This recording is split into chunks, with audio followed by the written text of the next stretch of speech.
Ayun, Don Justo Avalos na tayo guys. Ah, ganda dumaan dun ah.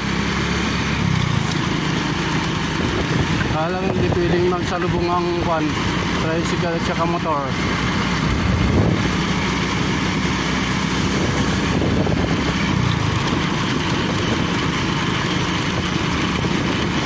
Na-picture ko na to dati, na-delete lang eh.